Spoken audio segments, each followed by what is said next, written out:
नाशिक जिल्ह्यामध्ये 5 ते 7 जागांवर शिंदे गटाने दावा केलाय। हेमंत गोडसेंचं राजकीय पुनर्विसन यामध्ये होणार का हा प्रश्न आहे। ओएसिस फर्टिलिटीच्या तज्ञांनी IVF उपचार पद्धतीद्वारे 1 लाखांहून अधिक जोडप्यांना मातृत्व प्राप्तीचा आनंद दिला आहे। मोफत अपॉइंटमेंट बुक करण्यासाठी आजच संपर्क साधा। शिवसेना शिंदे गटाकडे आणखी एक महामंडळ जाणार का या चर्चांनाही उधाण आलंय। गोदावरी खोरे विकास महामंडळावर गोडसेंची वर्णी लागू शकते अशी शक्यता, अशा चर्चा सध्या रंगतायत। माझ्यासोबत माजी खासदार हेमंत गोडसे आहेत। आप्पा, विधानसभा निवडणुकीची जी आहे ती रणधुमाळी सुरू होते।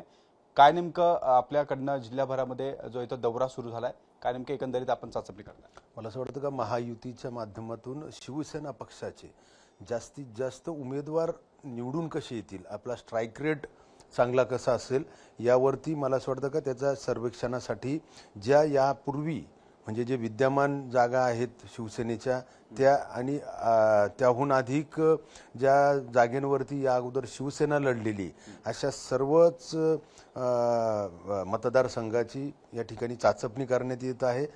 जिल्ह्यामध्ये किती जागांसाठी आपण आग्रही आहात? आपण अनेक मतदारसंघांमध्ये आता दौरा करताय, कशा पद्धतीने आपल्याला प्रतिसाद मिळतो?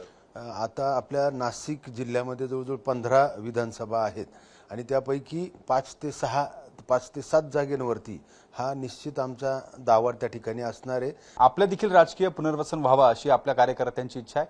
कशा पद्धतीने आपण आता जी आहे ती भूमिका पक्षाकडे मांडली आहे? मला असं वाटतं का आमच्या पक्षाचे मुख्य नेते आणि राज्याचे मुख्यमंत्री आदरणीय शिंदे साहेब हे एक सर्वसामान्यांचे मुख्यमंत्री आणि सर्वसामान्य शिवसैनिकाला ची ओळख मला असं वाटतं का त्यांना आहे आणि निश्चितपणे ते प्रत्येक जणाला न्याय द्यायचं काम या ठिकाणी करतात।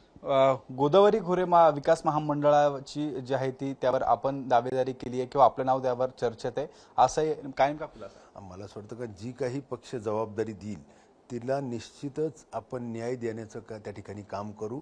गोदावरी खोऱ्याचं जे विकास महामंडळ आहे मला असं वाटतं की मी सिव्हिल इंजिनियर आहे, अशा कामाची उत्सुकता आहे, परंतु पक्ष जी जबाबदारी देईल ती आपण आनंदाने स्वीकारून त्याला न्याय देण्याचं त्या ठिकाणी काम करू। नक्कीच हे होते माजी खासदार हेमंत गोडसे। कोणतीही जबाबदारी पक्षाने दिली तर ती मी प्रामाणिकपणे सांभाळेल आणि त्या संपूर्ण जबाबदारीला न्याय देण्याचा प्रयत्न करेल, असं देखील हेमंत गोडसे यांनी आपल्याशी बोलताना सांगितलंय। कॅमेरामन मयूर बारकेसह शुभम बोडके, एबीपी माझा, नाशिक। एबीपी माझा, उघडा डोळे बघा नीट।